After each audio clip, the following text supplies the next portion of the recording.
আমার পরিকল্পনা আমি তৈরি করে ফেললাম। রামাদানে মসজিদটিকে উড়িয়ে দিতাম। শুক্রবারে আমি শৈশবে খুব সুখী ছিলাম, বন্ধু বান্ধব ছিল, আমি রাস্তায় দৌড়াতে পছন্দ করতাম। হাই স্কুলে পড়ার সময় আমার অনেক সমস্যা হয়েছিল। এই মুসলিমরা আমাদের হত্যা করতে চাইছে, সবাই মুসলিমদের ঘৃণা করে। আমি যদি কোনো নারীকে হিজাব পরা বা কোনো মানুষকে স্যান্ডেল পরা দেখি এবং সে যদি কৃষ্ণাঙ্গ হয়, তাকে বিশ্বাস করতাম না, তার উপর নজর রাখতাম। যদিও আমি মরতে চাইতাম, তবুও আমি অন্য কাউকে আরও ঘৃণা করতে চাইতাম, অনেক বেশি ঘৃণা করতে চাইতাম। আমি জানতাম না যে আমার কি আরও ঘনিষ্ঠ হওয়া উচিত, নাকি বুঝলেনি তো, নাকি এতটুকুই যথেষ্ট। কিন্তু আমি সেখানে বসেছিলাম, পরিকল্পনা ছিল সেখানে বসে বসে অপেক্ষা করা। আমি ডায়াল করলাম, শুধু দেখতে থাকলাম। আসসালামু আলাইকুম ভাই রিচার্ড, আমন্ত্রণ গ্রহণ করার জন্য ধন্যবাদ। টুয়ার্ডস ইটার্নিটিতে আপনাকে পেয়ে আমরা আনন্দিত। রিচার্ড মেককেনির পরিচয়ের মাধ্যমে শুরু করতে চাই। আপনার জীবন সম্পর্কে সংক্ষেপে আমাদের কিছু বলবেন? ওয়ালাইকুম আসসালাম। আমি অনেক আনন্দিত এখানে আসতে পেরে। জটিল উত্তর, কিন্তু অল্প কথায় বলতে গেলে আমার জন্ম ক্যালিফোর্নিয়ায়। আমি ওহাইওর সিনসিনাতিতে বড় হয়েছি। 18 বছর বয়সে মিলিটারিতে যোগ দিই এবং সেখান থেকে আমি অনেক জায়গা ভ্রমণ করেছি। একাধিক যুদ্ধ সফরেও গিয়েছিলাম সেখানে থাকার সময়। আমি পানামায় 1989 সালে, 1991, 1992 এবং 1993 সালে ডেজার্ট শিল্ড এবং ডেজার্ট স্টর্মে ছিলাম। আমি তখন সোমালিয়ায় ছিলাম এবং প্রায় 2 বছর ধরে একজন সাধারণ নাগরিক হওয়ার চেষ্টা করছিলাম। তারপর আমি সেনাবাহিনীতে যোগ দিই, যেখান থেকে আমি অবসর নিয়েছিলাম 2006 সালে ইরাকে আহত হওয়ার পর। 2009 সালে আমি ইসলাম গ্রহণ করি। সেন্ট্রাল ইন্ডিয়ানাতে আমি এখন আমার নিজের শহরে একটা মসজিদে যাই। এখন আমি শুধু ঘুরে বেড়াই, মানুষের সাথে কথা বলি, মতবাদ পরিবর্তনের চেষ্টা করি। মুসলিম হওয়ার আগে আপনার জীবন কেমন ছিল? আপনি কিসে বিশ্বাস করতেন? আমি অনেক খ্রিস্টীয় শিক্ষা নিয়ে বড় হয়েছি, যেমনটা অধিকাংশ আমেরিকান শিশু হয়। আমি সেগুলো সম্পর্কে জানতাম, কিন্তু সত্যি বলতে কি জানেন, আমি নিজের সম্পর্কে এই জাতীয়তাবাদী মতাদর্শ অর্জন করেছিলাম।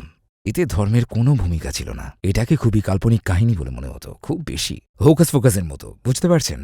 কিন্তু আমি আমার দেশের ওপর বিশ্বাস রাখতাম, বুঝলেন? আমি লোকজনকে বলতাম আমার কাছে যেহেতু ভালো উদাহরণ ছিল না, পতাকাটাই ছিল আমার ক্রস। এর চেয়ে ভালোভাবে ব্যাখ্যা করা সম্ভব নয়। তারপর কি হলো? আপনি মিলিটারিতে যোগ দিলেন কেন? একজন কিশোর হিসেবে আমি অনেক খারাপ কাজের মধ্যে জড়িয়ে গেছিলাম, ড্রাগস, এবং আমি বাড়ি থেকে পালিয়ে গেলাম। যখন আমি বাড়ি থেকে পালিয়ে গেলাম, আমি শেষ পর্যন্ত সেনাবাহিনীতে যোগ দিলাম এবং আমার মনে হয় আমি অনেক ভালো সিদ্ধান্ত নিয়েছিলাম এই সমস্ত খারাপ কাজ থেকে দূরে থেকে সেনাবাহিনীতে যোগ দিয়ে। আপনার ভিতর মুসলিমদের বিরুদ্ধে এমন ভয়ানক ঘৃণা এবং রাগ জন্মালো কিভাবে? তো আমি যে সকল বিষয় বিশ্বাস করতে শুরু করেছিলাম, মনে হয় আমি যেভাবে বিশ্বাস করতাম তার চেয়ে এটা বলাটা সহজ যে এই মুসলিমরা আমাকে হত্যা করতে চাইছে। শেষবার যখন আমি আহত হই, এর ফলে আমি মিলিটারি থেকে ছিটকে পড়ি। 2006 সালে আমরা তখন ইরাকের রামাদিতে ছিলাম, যেখানে আমরা একটা ভবনে দ্রুত গতির একটা অপারেশন চালাই। সেখানে একজন উচ্চপদস্থ লোকের থাকার কথা ছিল। তিনি ছিলেন আল কায়দার একজন শীর্ষ সদস্য এবং আমরা সেখানে গেলাম আমরা তাকে ধরার, এবং আমরা তখন পুরোপুরিভাবে সুসজ্জিত ছিলাম তাকে ধরার জন্য। বাস্তবে সে বা কেউই সেখানে ছিল না। সবকিছু পরিষ্কার হওয়ার পর আমি ওপরে দ্বিতীয় তলায় গেলাম এবং আমরা বিল্ডিং ত্যাগ করার প্রস্তুতি নিচ্ছিলাম। আমরা বাইরের রাস্তার দিকে তাকাচ্ছিলাম আমাদের টিমকে বাইরে নেওয়ার আগে সবকিছু ঠিক আছে কিনা তা নিশ্চিত করার জন্য। সর্বশেষ যা মনে করতে পারি তা হলো যে ওখানে একটা বিরাট আইইডি ছিল, যা ওই ভবনের নিচে ছিল, এবং ওটা সোজা উপরের দিকে বিস্ফোরিত হয় এবং আমরা ছিটকে পড়ে যাই। আমি তাকিয়েছিলাম দেওয়ালের মধ্যে বিশাল একটা গর্তের দিকে, যেটা রাস্তার দিকে মুখ করেছিল। ওখানে একটা বোমা ছিল এবং আমাকে বলা হয়েছিল যে এটা আমাকে সরাসরি রাস্তার উপর আছড়ে ফেলে, এবং এর কোনো স্মৃতি আমার নেই। সুতরাং সত্যি গল্পটা বলা আমার জন্য কঠিন কিছু ছিল না। সবার কাছ থেকে শোনা কথাগুলোই বলছি, কারণ আমার সত্যি বলতে কিছুই মনে নেই, কিন্তু এটা আমাকে অনেকটাই বিধ্বস্ত করে দিয়েছিল। আমি বেশ কিছু আঘাত পেয়েছিলাম, যেগুলো ওই ঘটনার কারণেই হয়েছিল। এই ঘটনার পর আপনার সাথে কি ঘটেছিল? আপনার মাথায় কি চিন্তা এসেছিল? সেখানে এমন অনেক কিছু ছিল যেগুলো মাথায় ঘনীভূত হচ্ছিল, যে এইসব এই লোকগুলো করে যাচ্ছে, এই মুসলিমরা আমাকে হত্যা করতে চাইছে। যদিও সত্যি বলতে আমি মরতে চাইতাম, তবুও আমি অনেক বেশি কাউকে ঘৃণা করতে চাইতাম, অনেক বেশি কাউকে ঘৃণা করতে চাইতাম। সেই সময় এটা সহজ ছিল, কারণ সেই সময় একটাই শত্রু, সবাই মুসলিমদের ঘৃণা করে। সুতরাং এখন আমি বাসায় ফিরে এসেছি এই সমস্ত চিন্তাভাবনা রাগ নিয়ে। আমি বললাম আমার করার কিছু আছে, এবং আমি একটা পরিকল্পনা করলাম। আমি তখনও বিভিন্ন ধরনের উপাদান সংগ্রহ করতে পেরেছিলাম যা দিয়ে আমি নিজেই একটা বোমা তৈরি করতে পারতাম। এবং ৩ বছরের সময়কালে আমি এই কাজটি করেছিলাম। আমি তৈরি করেছিলাম এই বোমাটা। আমি সময় নিলাম, আমার পরিকল্পনা চলতেই থাকলো। আমি ভাবলাম আমি এই লোকগুলোকে কিভাবে ধরব। কখনো কখনো তাদের অনেককে দেখা যেত রামাদানের কোনো এক শুক্রবারের বিকেলে। ওরা সবাই ওখানে ছিল। যখন আমি খ্রিস্টানদের সাথে কথা বলি, অনেক সময় ক্রিসমাসের অনুষ্ঠানে ক্যাথলিকদের সাথে। বছরের অন্য কোনো সময় আপনি তাদের দেখা পাবেন না, কিন্তু ক্রিসমাসের অনুষ্ঠানে পাবেন। আপনি কোন জায়গায় এই কাজটা করতে চেয়েছিলেন এবং আপনার পরিকল্পনা কি ছিল? আমার নিজের শহরে একটা ইসলামিক সেন্টার ছিল, কিন্তু ওই লোকগুলো সম্পর্কে আমি কিছুই জানতাম না। আমি তাদের দেখেছি শুধু। সুতরাং আমি আগে জায়গাটি দেখব। অবশ্যই একবার না, বরং একাধিকবার। আমি জায়গাটি একাধিকবার দেখলাম এবং শুক্রবার মানুষের চলও দেখলাম। অপেক্ষা করলাম এই লোকগুলোর আচরণ এবং তাদের কার্যক্রম দেখার জন্য। এখানে বোমা পুঁতে রাখলে তারা কি খুঁজে পাবে? আমি চাই না এমনটা ঘটুক। তাই আমি এমন একটা জায়গা খুঁজে পেলাম যা কেউ আগে পায়নি। আমার ইসলামিক সেন্টারের প্রেসিডেন্ট হওয়ার আগে পর্যন্ত ওই বিল্ডিংয়ের পাশে কেউই যেত না, কেউই না। তাই পিছনের দিকে আমি একটা সুন্দর জায়গা খুঁজে পেলাম এবং আমি বোমাটিকে মাঝরাতে ওখানে রাখতে যাচ্ছিলাম। এর আগের রাতে ওখানে একটা ব্যাংক ছিল, নির্দিষ্ট করে বলতে গেলে ২৫০০ মিটার দূরে। এটা একটা সাধারণ ধারণা, কারণ আমি রেঞ্জের বিষয়টাকে নিয়ে নিশ্চিত ছিলাম না। আরও কাছে যেতে হবে কিনা নাকি ওখানেই ঠিক ছিলাম সেটা বুঝতে পারিনি। কিন্তু আমি ওখানে বসলাম এবং সেখানে বসে থাকাটাই ছিল আমার পরিকল্পনা এবং সঠিক সময়ের জন্য অপেক্ষা করছিলাম, কারণ যখন তারা শুরু করবে আমি এটা ডায়াল করে দেব। দেখতেই থাকলাম। এমন ঘটনার ফলাফল নিয়ে আপনি কি ভীত ছিলেন না? আসসালামু আলাইকুম প্রিয় ভাই ও বোনেরা, আমরা দেখেছি যে আমাদের দর্শকদের ৮০% মানুষজন আমাদের চ্যানেলে সাবস্ক্রাইব করেননি। আপনারা যেমনটি জানেন, আমরা একটি অলাভজনক প্রতিষ্ঠান, আর আমরা আমাদের কোনো ভিডিওতে বিজ্ঞাপন চালাই না। টুয়ার্ডস ইটার্নিটি শুধু একটি ইউটিউব চ্যানেলই না, এটি একটি মাদ্রাসাও। এখানে আমরা চেষ্টা করি নিজেদের এবং যুব সমাজকে ইসলামী শিক্ষা দেওয়ার। আমাদের লক্ষ্যই হলো শুধু সত্যকে প্রচার করা। কাজটা ছোট হতে পারে, কিন্তু ইনশাআল্লাহ অনেকের জন্য এটি পথ চলার সহায়ক হবে। এখন সাবস্ক্রাইব বাটনে ক্লিক করুন এবং একসাথে পথ চলি অনন্তকালের দিকে। এমন ঘটনার ফলাফল নিয়ে আপনি কি ভীত ছিলেন না? আমি বড় একটা ঘটনা ঘটাতে যাচ্ছিলাম। এখন অনেকেই হয়তো মনে করবে যে এটি যে কোনোভাবেই উন্মাদনা বলে গণ্য হবে, কারণ এটার শাস্তি থেকে রক্ষা পাওয়া অসম্ভব। আমি জানতাম আমি ছাড় পাব না। আমি জানতাম আমি ধরা পড়ব। আরও জানতাম যে আমার বিচার হবে, কারণ তারা আমার শাস্তি দেবে। আমার কোনো অস্বস্তি ছিল না, কারণ আমি আমার অসম্মানজনক বিদায় চাইনি। বরং আমি বিশ্বাস করতাম যে এই মানুষগুলোই আমাকে বীর মনে করবে, কারণ আমি ঠিক কাজ করেছিলাম। তারপর আমি মসজিদে চলে গেলাম। আমি ইতিমধ্যে নিশ্চিত করেছি এই বিষয়টি এবং সবথেকে ভালো জায়গাটি পেলাম বোমাসহ সবকিছু রাখার জন্য।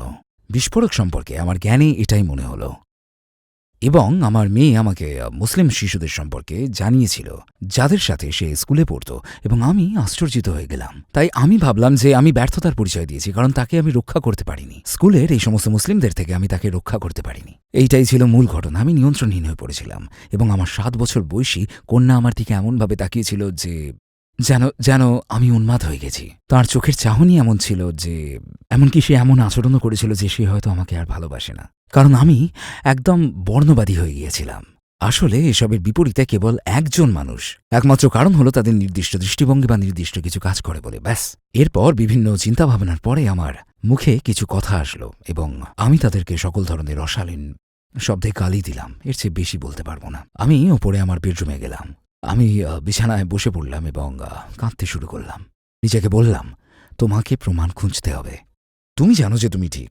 নিজের ওপরে আমার বিশ্বাস ছিল আমি ঠিক ছিলাম, কারণ তারা খারাপ, তারা আমাদের মেরে ফেলতে চায়, ঠিক তো? তবে আমার কাছে দৃশ্যমান কোনো প্রমাণ ছিল না। আমাকে আমার মেয়েকে প্রমাণ দেখাতে হবে, তাই আমাকে প্রমাণ পেতে হবে। কিন্তু পাবো কোথায়? মসজিদে ছাড়া আর কোথায়? সেখানে আমি যেতে চাই না। অবশ্যই আমি নার্ভাস ছিলাম। আমি অবশ্যই আমার সংযম ধরে রাখতে চাই। এখন যেহেতু আমি কিছু মানুষ থেকে শুনেছি এবং বুঝতে পেরেছি যে ওই কাজটি আমি ভালোভাবে করিনি, কারণ তারা হয়তো বলতে পারত আমি নার্ভাস এবং হতাশ ছিলাম।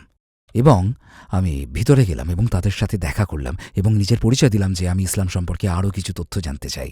পুরোটাই মিথ্যে নয়, কিন্তু আমি তাদের নিজের উদ্দেশ্য সম্পর্কে জানাইনি। এই জন্যেই আমি অনেকের সাথে কথা বললাম, অনেকের সাথে পরিচিত হলাম, অনেকের সাথে কথা বললাম। শুক্রবারের কথা, আবারও শুক্রবার আমি সেখানে গেলাম। আমি মনোযোগ দিয়ে খুতবা শুনলাম এবং আমার মনে হলো আরে এটা তো ভালোই, আমি এসেছি বলেই ওরা এসব বলছে, আমি সেটা জানি, আমি জানি সেটা। তারা হয়তো মিথ্যা প্রপাগান্ডার জন্য নিচ তলায় থেকে কিছু লোক ধরে এনেছে ভিডিও বানানোর জন্য, আমি সেটা জানি। এর মানে হলো ওই কথাগুলোই আমার মনের মধ্যে খেলে যাচ্ছিল, বুঝলেন। তারপর তারা আমার হাতে একটি কোরআন ধরিয়ে দেয় এবং বাসায় নিয়ে গিয়ে পড়তে বলে, প্রশ্ন থাকলে আবার যেতে বলে। আমি ভীষণ ভীষণ খুশি ছিলাম, কারণ আমার মনে হচ্ছিল আমাকে যেন মহামূল্যবান কোনো উপহার দেওয়া হয়েছে। ব্যাখ্যা দেওয়ার জন্য আমি সম্ভবত কাউকে পেতেও যাচ্ছি। ওয়াও, এটা তো লটারি পাওয়ার চেয়েও দারুণ, এমনটা নয় কি? আমার কোনো বিনিয়োগ নেই, আমি সেটাই করলাম, ঠিক তেমনটাই করলাম। আমি কোরআন পড়লাম এবং ফিরে গেলাম। আমার ফিরে যাওয়া তাদেরকে ব্যাপক হতবাক করল, কারণ ওই যে অমুসলিম লোকটা আবার আসছে, লোকটা সবসময় এখানে আসছে। আমি পড়েছি, এগুলো আমার প্রশ্ন, এবং প্রশ্ন থাকলে জিজ্ঞেস করতে বলেছিলেন। কিছুক্ষণ পরে আমি বুঝতে পারলাম যে সকল ধর্মেই এক ধরনের বিধিনিষেধ থাকে, এবং এটি হলো একটি নির্দেশমূলক গ্রন্থ, যার উদ্দেশ্য হলো কিভাবে জীবনযাপন করতে হবে তা জানানো, তাই না? যাতে তাদের সঠিক দিক নির্দেশনা দেওয়া যায়, ঠিক না? আপনাকে যতটা সম্ভব তার কাছাকাছি থাকতে হবে। আমি কোরআনে সেই জিনিসগুলো পড়ছি, এবং ইসলাম সম্পর্কে আমার দৃষ্টিভঙ্গি হলো সেই মানুষটির মতো যে আমার দিকে গুলি ছুড়ছে এবং সেই সকল ভয়ানক জিনিসগুলো দেখছে যা তারা করছিল। আগের সাথে এসব মিলল না। কিন্তু মানসি ইন্ডিয়ানার এই সমস্ত মানুষকেই আসলে আমি দৃষ্টান্ত বানাতে চেয়েছিলাম, যা তখন তারা করছিল, যেগুলো কোরআন তাদেরকে করতে বলেছে। তাই তারা কখনোই কোনো জ্ঞানী ব্যক্তির সংস্পর্শে আসতে পারেনি। তারপর একটা মৃদু আলো আসলো। অবশ্যই যে লোকগুলোকে দেখে আমি ইসলাম সম্পর্কে ধারণা লাভ করেছিলাম সেগুলো খুবই খারাপ উদাহরণ। ওটা আসল ইসলাম নয়, এটা অনেকটা ইসলামের মতো। তাই আমার কিছুটা পরিবর্তন হতে শুরু হলো। তারপর আমি কিছু ধাপের মধ্যে দিয়ে গেলাম। হয়তো এনারাই ভালো মুসলিম, আমি শুনেছিলাম কিছু ভালো মুসলিম আছে, হয়তোবা এরাই সেই সমস্ত ভালো মানুষ। যেহেতু আমি অন্যদের সাথে পরিচিত হচ্ছিলাম, অন্য মুসলিমদের সাথে, এবং অনলাইনে কিছু গবেষণা করছিলাম এবং দেখছিলাম ভালো এবং খারাপ উভয় ধরনের ভিডিও, কারণ তাদের মধ্যে এখনও সত্যিকারের খারাপগুলো ছিল।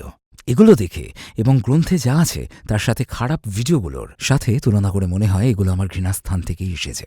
বইয়ে যা লেখা আছে এবং তারা যা বলছে তার সাথে এগুলোর কোনো সম্পৃক্ততা নেই। ও, তাই আমি শুধু পড়তেই থাকলাম। আমার সমস্ত খারাপ অনুভূতিগুলো হ্রাস পেতে থাকল, একদম চলেই গেল। আপনি জানেন হয়তো আমি কুরআনের এমন কিছু সূরা পেয়েছি যেগুলো ধরুন 5:32, বুঝলেন? একজন মানুষকে হত্যা করা হলো পুরো মানব জাতিকে হত্যা করার মতো। না, নির্বিচার হত্যা। এই সমস্ত মানুষ কি করতে যাচ্ছিল যার থেকে আমি ইসলাম সম্পর্কে ধারণা নিয়েছিলাম। বাহ, দারুণ। পড়তেই থাকি এবং তারপর আরও নির্দিষ্ট কিছু আয়াত জানতে পেরেছি। আল্লাহ আমাদের বিভিন্ন জাতি এবং বিভিন্ন গোত্রে বিভক্ত করেছেন যাতে আমরা একে অন্যের কাছ থেকে শিখতে পারি, অবজ্ঞা করে নয়। আচ্ছা, ঠিক আছে, আমি এখানে এটি দেখতে পাচ্ছি, কারণ এখানে স্থানীয় সরকার এবং রোটারি ক্লাব এবং অন্যান্য প্রতিষ্ঠানের সাথে সম্পৃক্ত লোকজনকে দেখতে পাচ্ছি। আচ্ছা, বুঝতে পারলাম। তো সবকিছুই ঠিক এইভাবেই চলতে শুরু করলো। আসলে কোনটি মূল ঘটনা ছিল যা আপনাকে সন্তুষ্ট করেছিল যে ইসলাম শতভাগ সত্যি? হ্যাঁ, আসলে আমি পড়ার মাধ্যমে বুঝতে পারি যে ইসলামই আমার জন্য প্রকৃত জিনিস, যা আমি কুরআন এবং এর ব্যাখ্যা থেকে জেনেছি। এর পরিবর্তে আমি তাদের কথা শুনিনি যতক্ষণ নাগাদ তারা আমায় বলতে পারত যে এর অর্থ হলো এরকম। আমি বাসায় গিয়ে সেটি নিয়ে গবেষণা করতাম। তাই কুরআন পড়ার মাধ্যমে এবং এটি যে আমাকে স্পর্শ করছে তার অনুভূতি, এটা হলো আমি এই শব্দগুলো খালি পড়ছি না, অনুভবও করছি। তো আপনার আসলে কখন মনে হলো যে আমাকে একজন মুসলিম হতে হবে? কাগজের টার্গেটে রক্ত লেগে থাকার আমি যে স্বপ্ন দেখেছিলাম, তাই সেখানে রাইফেলের রেঞ্জের মধ্যে ছিলাম, আপনি যেখানে শুটিং করতে থাকেন। তো আমি ঠিক ওই জায়গায় একটা কাগজের টার্গেটে শুটিং করছিলাম, এবং এটি সবসময়ই আমার শত্রুদের ওপর অমানবিকতা বিষয়ক তথ্যের উৎস হয়েছে, বুঝলেন? আমি আমার শত্রুদের নিচু বানাচ্ছিলাম, কারণ তারা শুধুই আমার লক্ষ্য ছিল। এটাই ছিল মানুষের পুরো জীবন নেওয়ার একমাত্র উপায়, বুঝছেন তো? এবং আমি স্মরণ করতে পারি আমার শেষ স্বপ্নগুলোর একটি ছিল যে ওই কাগজের টার্গেটগুলির রক্তপাত শুরু হচ্ছিল। আমি নিচে গিয়ে সেটি উপড়ে ফেললাম। রক্তপাত হতেই থাকলো, অবিরাম রক্তপাত হতেই থাকলো, এবং এমন একটা অবস্থায় পৌঁছালো যে আমি সিদ্ধান্ত নিলাম আমাকে মুসলিম হতে হবে, কারণ এখন আমার মানবিক বোধ ফিরে এসেছে। বহুদিন আমার মধ্যে মানবিকতা ছিল না, এটা সম্পর্কে আমার ধারণাও ছিল না। এটা ফিরে আসলো, এবং আমি ইসলাম এবং আল্লাহর শিক্ষা এবং নবী মুহাম্মদ সাল্লাল্লাহু আলাইহি ওয়াসাল্লামের উদাহরণসমূহ পেলাম। আমি যেন কিছু একটা পেলাম। তখন আমি বুঝতে আরম্ভ করলাম আসলে কে, কি, কখন, কোথায় এবং কেন। আমি যেন আমার প্রশ্নের উত্তর পেলাম। আমি ভীষণ খুশি হলাম। এটাই ছিল প্রাপ্তবয়স্ক হিসেবে আমার নেওয়া সেরা সিদ্ধান্ত। তারপর আপনি শাহাদা পাঠের সিদ্ধান্ত নিলেন। আপনি প্রথমে কোথায় গেলেন? হ্যাঁ, আসলে এটা একটা মজার গল্প। তাই এই পুরো বিষয়টি এটাই মূলত বছর জুড়ে অনেক খ্রিস্টানদের অবস্থার প্রতিফলন। এমন বিশ্বাস ছিল যে, অর্থাৎ মুসলিমরা যদি আপনাদের দখল করে, আপনার গলায় একটা তলোয়ার থাকবে এবং আপনাকে ধর্মান্তরিত হতে বলবে, অথবা তারা আপনাকে হত্যা করবে। আমি একটা শুক্রবার মসজিদে আবার গেলাম এবং আমি 2 ব্যক্তির দেখা পেলাম, সেই লোকগুলো যাদের সাথে আমার পরিচয় হয়েছিল, কিন্তু তাদের সাথে খুব ঘনিষ্ঠ আমার একটা সম্পর্ক তৈরি হয়। আমি বললাম, শোনো, আমি শাহাদা নিতে চাই। সত্য কাহিনী। তারা দুজনে পাশাপাশি দাঁড়িয়েছিল, একে অন্যের দিকে তাকাচ্ছিল আর আমার দিকে বারবার তাকাচ্ছিল। বারবার তারা একই কথা বলে চলল, না। এটা সত্য কথা। হায় আল্লাহ। এবং আমি অভিভূত হয়ে গেলাম। আমি বললাম, না মানে কি? সে বলল, ভাই, তোমাকে আরো জানতে হবে। তাই তারা একে অন্যের দিকে তাকালো এবং আমার দিকেও। ঠিক আছে, চলুন। সত্যি ঘটনা। এটা এমন একটা অভিজ্ঞতা ছিল যেমনটা আমরা এর ভিতর দিয়ে যাচ্ছিলাম। বললাম, আমি ইংরেজিতে বললাম, তারপর আমরা শুরু করলাম এবং আরবিতে বললাম। আমি যখন আরবিতে বলার সর্বোচ্চ চেষ্টা করছিলাম, কারণ জানেন কি, আরবিতে আমার জ্ঞান প্রাথমিক স্তরের চেয়েও অনেক কম ছিল, এবং আমি যেন বিশাল এক বোঝা অনুভব করলাম। স্রষ্টা আমার বোঝা হালকা করলেন। আমি সেখানে দাঁড়িয়ে থাকলাম। আমি আমার হাতগুলো ছড়িয়ে দিলাম। আমার অবস্থা এমন ছিল যে আমি সত্যি জানি না আমি কিভাবে এটাকে ব্যাখ্যা করব। এটাই ছিল ন্যায়, নতুন সূচনা। আমি একটা নতুন জীবন পেলাম। বাহ! আপনি কি তাদের বলেছিলেন যে আপনি ওই জায়গাটি উড়িয়ে দিতে চেয়েছিলেন? এটা একটা তৃতীয় পক্ষের মাধ্যমে ঘটেছিল। তারপর আমি কলেজে গেলাম, আমার জীবনের পরের দিকে, এবং আমি ইতিমধ্যে 40 বছরের মতো সময় কাটিয়ে দিয়েছিলাম, এবং কলেজে আমি একজন নবাগত ছিলাম, বুঝলেন? বয়স্ক হওয়া এবং জীবনের এত বছরের অভিজ্ঞতা থাকার কারণে প্রফেসরদের সাথে আমার দারুণ সম্পর্ক ছিল। বলতে গেলে 20 জন ছাত্রের সাথেও। ঠিক আছে, আমরা প্রফেসর এবং শিক্ষার্থী হওয়ার বদলে অধিক মাত্রায় বন্ধু ছিলাম। এক বিকেলে আমি আমার এক প্রফেসরের অফিসে বসেছিলাম। আমরা ওখানে কফি পান করছিলাম। জানি না কেন আমার মনে হলো আমি প্রফেসরকে গল্পটি বললাম, এবং তিনি উঠে দাঁড়ালেন এবং বিধ্বস্ত হয়ে গেলেন। তার অবস্থা এমন ছিল যে, কি? তিনি বললেন, আপনার এই গল্পটা বলতে হবে, এটা মানুষের জীবন বদলে দিতে পারে। আমি বললাম, সত্যি? তিনি বললেন, আজ বিকেলে তোমার কোনো কাজ আছে? কফি শেষ করে আমি বললাম, আমি তো বাড়ি যাচ্ছিলাম। তিনি বললেন, না, তোমাকে আমার পরের ক্লাসে যেতে হবে, তোমাকে ওই গল্পটা বলতে হবে। তো আমি করলাম। ক্লাসের মধ্যে একজন সিদ্ধান্ত নিলেন, 1 মিনিট, এই লোকটা বোমা বানাতে জানে এবং এখনও একজন মুসলিম। ও না, আমাদের একজনকে ডাকতে হবে। তাই তিনি ওরকমই করলেন, তিনি এফবিআইকে ডাকলেন। এফবিআই। হ্যাঁ, আমি মোটেও হতাশ হইনি, কিন্তু সেটি ছিল বোমা চলে যাওয়ার পরের ঘটনা। আমি ইতিমধ্যে সেটিকে নিষ্ক্রিয় করেছিলাম, কারণ জনশ্রুতির বিপরীতে আমি একজন মুসলিম এবং আমার বোমার দরকার নেই। ঠিক আছে, তাহলে কোনো প্রমাণ নেই, তাই না? তারা সত্যি বলতে গেলে বমডক থেকে প্রমাণসূত্রে পেয়ে গেল যে ওখানে একটা বিস্ফোরক ছিল। এটাই ঘটল কারণ ওই ঘটনার পর আমি তাকে বোমা সংরক্ষণের জায়গায় নিয়ে গেলাম। তারপর সবাই খুঁজতে লাগলো। সত্য হলো, ওই সময় আমার স্ত্রী খুঁজে পেল। আমি কাউকে এই সম্পর্কে কিছু বলিনি। এই সম্পর্কে শুধু আমি একাই জানতাম, কারণ এটা পুরোটাই আমার ব্যাপার। স্পষ্ট অহমিকা, স্পষ্ট অহম। আমি এটা করেছি, অন্য কেউ নয়। এছাড়াও আমি অনেককে ভালোভাবে চিনতাম। এটা বহনের সম্ভাবনা আমার ছিল না। তাই তিনি খুঁজে পেলেন যে আমার হাতে হ্যান্ডকাফ পরানো ছিল এবং বাসার সামনে লনে বসেছিলাম, যখন আমার স্ত্রী এবং আমার কন্যা টেনে ধরল। তারা বাসা পর্যন্ত এগিয়ে গেল। আমি আমার বাসার সামনের উঠানে বসেছিলাম, তাই নিয়ন্ত্রণ পাওয়ার জন্য তারা আমাকে হাতকড়া পরালো। এইটাই নিয়ম। এটা একদিক থেকে ভুল, কারণ বাস্তবেই আপনি গ্রেপ্তার। হ্যান্ডকাফ খোলার পর তারা বলে আপনি আর গ্রেপ্তার নন, কিন্তু আইনিভাবে আপনি গ্রেপ্তার।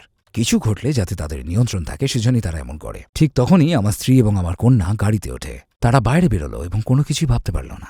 মসজিদের লোকজন সেটি বুঝতে পারল। তারা গল্প শুনতে শুরু করল। এছাড়াও একটি সংবাদপত্রও এসেছিল। তারপর আমাকে ঘিরে ধরা হলো। প্রতিষ্ঠাতা পরিবারসমূহের একটিতে আমি রাতের খাবারের দাওয়াত পেয়েছিলাম। সেখানে অন্য মুসলিমরাও ছিল এবং আমি সেখানে খুশি ছিলাম বলতে গেলে হঠাৎ করেই। এবং তারপর বিবি ভাওরামি আমাকে জিজ্ঞেস করেছিলেন। তিনি বললেন, ভাই রিচার্ড, আপনার সম্পর্কে যা শুনলাম যে আপনি ইসলামিক সেন্টারটিকে উড়িয়ে দিতে যাচ্ছিলেন। এই অবস্থায় আমি লজ্জিত হয়ে গেলাম, কারণ এই মানুষগুলোই আমাকে ভিতরে নিচ্ছিল। তাদের কোনো কারণ ছিল না, কেননা আমি একজন সৈনিক ছিলাম। আমি তাদের জন্মভূমি থেকে ঘুরে এসেছি, তাই আমার কাজের অনেক কিছু তারা জানত। কিন্তু তবুও তারা আমাকে গ্রহণ করল, বুঝলেন? এবং আমি সেখানে বসলাম এবং তাদেরকে বললাম, সব সত্যি বললাম। আমি এইটাই করতে যাচ্ছিলাম। আমি তাদের সবার দিকে তাকালাম এবং বললাম, আপনাদের জন্যই আমি সেটা করিনি। আপনারা আমায় দেখিয়েছেন। আমি এমনকি তাদের ইসলামকে এক মুহূর্তের জন্য পাশে রাখতে বললাম। আপনারাই আমাকে মানবতা বুঝিয়েছেন এবং এটি আমাদের জীবন বাঁচিয়েছে। খুব বিস্মিত হলেও তারা খুশি ছিল। কয়েকজন ভাই আমার দিকে এগিয়ে এসে আমায় আলিঙ্গন করলেন এবং যেটাতে আমি অভ্যস্ত ছিলাম না, কারণ এটা আমার পছন্দ হচ্ছিল না। আমার অবস্থা ছিল এমন যে, ভাই দূরে থাকো, দূরে, একটু দূরে থাকো। কিন্তু ঘটনা হলো, এটা এক ধরনের পরাবাস্তবতা। অবস্থা এমন ছিল যে ফাটিয়ে দিয়েছেন। এই জন্যই আমি এই কাজটি করছি। এই মানুষগুলো দরদি, তারা যত্নশীল কারণ তারা এইভাবেই বেড়ে উঠেছে, কারণ তারা কোরআনের শিক্ষা নিয়ে বেড়ে উঠেছে। ইসলাম গ্রহণের ফলে আপনার পরিবারে কি প্রভাব পড়েছিল এবং তাদের প্রতিক্রিয়া কি ছিল? এটার আসলে একটা মজার গল্প আছে। কারণ শাহাদা পাঠ করার পরও তখনও আমি আমার স্ত্রীকে কিছু বলিনি, বুঝলেন। সে জানতো আমি মসজিদে যাচ্ছি, কিন্তু সে কিছুই ভেবে পেল না। তাই আমি সেখানে গেলাম এবং শাহাদা নিলাম। আমি বাসায় আসলাম এবং কুশনের উপর বসে পড়লাম। অবস্থাটা এমন যে আমি যেন অফিস থেকে ফিরলাম, তেমনই কিছু, বুঝলেন। এবং তারপর সে বলল, তুমি ঠিক আছো? কারণ সে চিন্তিত যে আমি হয়তো কিছু একটা করতে যাচ্ছি। তার কোনো ধারণাই ছিল না। আমি বললাম, না, সব ঠিক আছে। সে বলল, আচ্ছা আচ্ছা। তার দিকে তাকিয়ে বললাম, আমি একজন মুসলিম। এটা আরেকটা সত্যিকারের ঘটনা, মজার কিন্তু সত্যি ঘটনা। স্বভাবতই আমার স্ত্রী বললেন, কি? আমি বললাম, হ্যাঁ, আমি শাহাদা নিয়েছি। সে বলল, শাহ কি? এবং আমার ইসলাম সম্পর্কিত সামান্য জ্ঞান ছিল, তাই না? আমি তাকে যতটা সম্ভব ভালোভাবে বোঝানোর চেষ্টা করলাম, ঠিক আছে? আমি ব্যাপটিজমের উদাহরণ দিচ্ছিলাম এবং সে হতবিম্ব হয়ে গেল। ওখানে দাঁড়িয়ে উঠে সে বলে উঠল, আমি তোমাকে কিছু বলতে চাই। আমার মাথায় কিছুই আসছে না। ঠিক আছে, তুমি একজন মুসলিম নও, তাই তো? আমি ওটাকে কোনো কথোপকথন মনে করলাম না। ঠিক আছে। এর কিছুক্ষণ পর সে ফিরে এসে বলল যে, এবং অন্য বিষয়টি হলো, তোমার যদি একাধিক স্ত্রীর প্রয়োজন হয় তাহলে আমি তোমার সাথে নেই। আর আমার অবস্থা এমন যে আমি ভাবছিলাম আমার সম্ভবত সেটা দরকার নেই। তাই সেও শাহাদা নিল।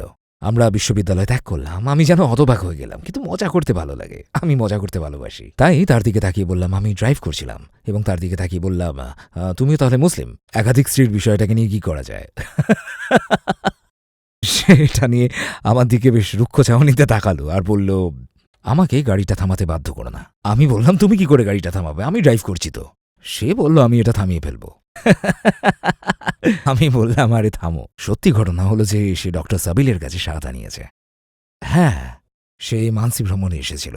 তিনি একটা বিশ্ববিদ্যালয়ে একটা বক্তৃতা করলেন এবং আমার স্ত্রী ও কন্যা আমার সাথে গেল। আমার মনে হয় তার কিছু প্রশ্ন ছিল যেগুলোর উত্তর তার প্রয়োজন ছিল, কিন্তু আমি জানতাম না। সেই রাতে সাবিল সেগুলোর উত্তর দেন। তাই তারা উভয়ে শাহাদা নেয়। আমি অভিভূত হয়ে গেলাম। এখন পর্যন্ত আপনার মুসলিম হওয়ার এই যে প্রক্রিয়া, এটা সম্পর্কে আপনার ধারণা কি? আমি নিজেকে ঘৃণা করতাম, কারণ আমার সকল কৃতকর্মের জন্য বাইরে থেকে সব ঠিক থাকার অভিনয় করতাম। মনে হতো আমি ভালোর জন্যই এসব করছি, কিন্তু অন্তর থেকে জানতাম এটা ভুল। সত্যি সেটা জানতাম, তো কখনো স্বীকার করতাম না, কারণ আমি জানতাম এটা খারাপ। নিজেই নিজেকে ধ্বংস করছিলাম, এমনটাই হচ্ছিল।